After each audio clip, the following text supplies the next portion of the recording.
Every day, there's a battle for your mind raging. Information coming from every angle with the will to deceive. Fear not. You found the place for truth. The voice of a generation that still has the will to believe in the greatest country in the history of the world. This is the Charlie Kirk Show. Buckle up. Here we go. All right, welcome to the Charlie Kirk Show. Andrew Colvett, executive producer of this fine show, behind the microphone again today. Honored to be with you all from sea to shining sea. Tyler Boyer, COO of Turning Point Action, joins me. We had a great thought crime last night. Encourage you guys to check that out. We talked about a lot of stuff. We're going to hit some of it again today, especially about this NBA story with Stephen A. Smith's biggest fan, I think you could call him. That would be Jason Whitlock. He's going to be joining us for the second half of this hour. And then we're going to be doing AMA, but it's really sort of like Ask Us Anything. Yep. We noticed that you all had a lot of questions about stuff that was on the political side, Turning Point Action. So Tyler is going to be joining us with that. I think I can get to like 90% of it, but there's a few points where I'm like, I better ask Tyler. So glad to have you in the chair today, Tyler, for that. So we've got. I'm gonna issue a little bit of a spicy opening here, just a little bit on the spicy side. So young ears under 11, just mute just for this one moment, because the old expression goes, "There are lies, there are damned lies." That was the spicy part. Forgive me. And then there are statistics, but I think the expression should be, "There are lies, there are damned lies, and then there are Democrats." I cannot get over how easily Democrats lie about stupid stuff.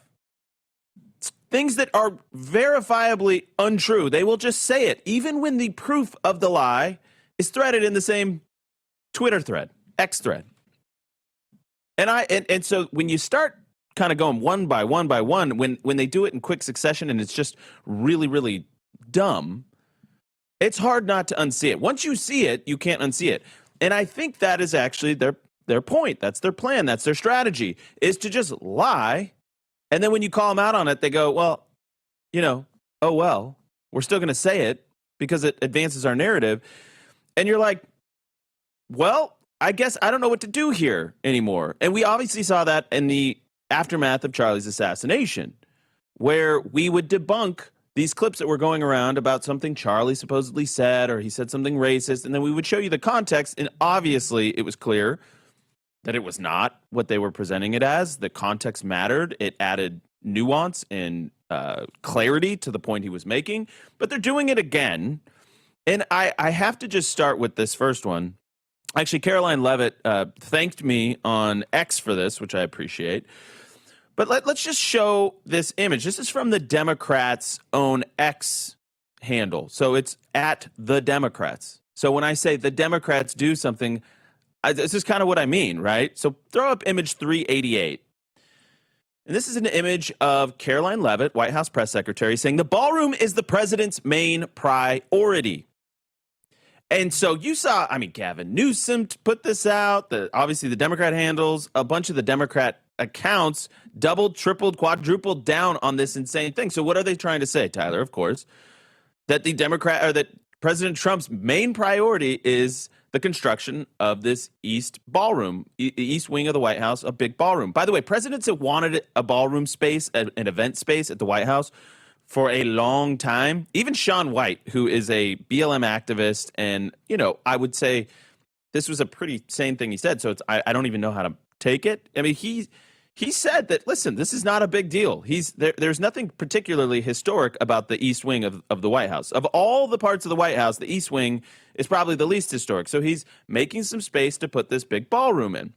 And they want you to believe that the president doesn't care about peace in the Middle East, which he secured. And by the way, J.D. Vance flew to Israel to help secure it and keep it going. He doesn't care about the economy. Oh, by the way, the economy's up 36%. The stock market's up 36% since the tariff apocalypse. Oh, that he doesn't care about crime. Oh, wait, you can walk in the streets of D.C. again. Oh, that he doesn't care about law and order. Oh, well, he keeps winning judicial rulings over and over and over again. That he doesn't care about our military advantage. Oh, he's investing in the military. He's making the military great again, strong again. Pete Hegseth's doing a great job. Secretary of War, improving standards in our military. So they want you to think that all the president cares about is a vanity project, which he's spending his own money for, to build this ballroom for future presidents to also use. Do you know that the White House typically spends millions and millions of dollars every year on tents and outdoor event equipment? This is a true story.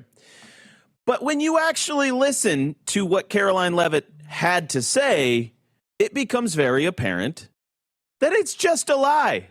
It's such a lie that it's just shocking that they would still insist on lying about something so plainly obvious. Play cut 387. In addition to the ballroom and the Rose Garden patio, is the president looking at any other renovations or significant kind of projects here at the White House? Not to my knowledge, no. But he's a builder at heart, clearly. And so his heart and his mind is always churning about how to improve things here on the White House grounds. But at this moment in time, of course, the ballroom is really the president's main priority. So she's asked about renovations. Are there any other renovations that the president is thinking about, Tyler? And she says, no, he's basically just focused on this. He's a builder, though, so his mind's always turning, but this is his main priority. And yet the Democrats take it and make it look like a giant lie. Have you ever seen a big lie from the Democrats, Tyler? Had a few. And by the way, you were telling me when we walked in that in the Obama administration, millions and millions of dollars were spent on White House renovations, but we don't talk about that. Yeah, almost $400 million were spent during the Obama administration on renovating and upgrading the White House. They spent a ton of money on the West Wing. They spent a ton of money on the East Wing. So some of this, I think, is way overblown. Obviously, the president, you just said, is a builder. Yeah. And every single White House administration that's come through, I can tell you this, we've hosted more events with the White House during the Trump years than any other organization. We certainly hosted more organizational type conjunctive stuff with the White House than anything that was held during the Biden administration because they did nothing. The Biden administration actually got rid of the only real congregation space in the White House. So in the wing where they host all of the events. That was the East Wing, right? No, so all the administrative building. So the Eisenhower building, that's where all the offices are. Mm-hmm. There's a space that's there that could host about 200 people. The Biden administration actually got rid of it because remember that fake set? Yeah, that they had built. We did our show. Yep. From the that's set right. last you've week. Been there. Yeah, you were there. So that used to be the space that was the only space on campus essentially where you could host a few hundred people, and the president would come down and then he'd speak, and it was great because he could just walk across from the West Wing just there. I mean, it's pretty far away. Yeah, and that was the only space. The Biden administration got rid of it so that he could have his little fake set, which was so weird, actually. It was so like there's the nothing. Truman Show at the White House. But this is what people need to understand. There's nothing on the White House grounds where you can get hundreds of people together for a speaking event. You can't do any of that, and that's really important because the president can't just walk. Across DC. Here's the actual truth: is that if the president has to go to an event venue outside of the White House, do you understand how much that costs just in security fees? Yeah.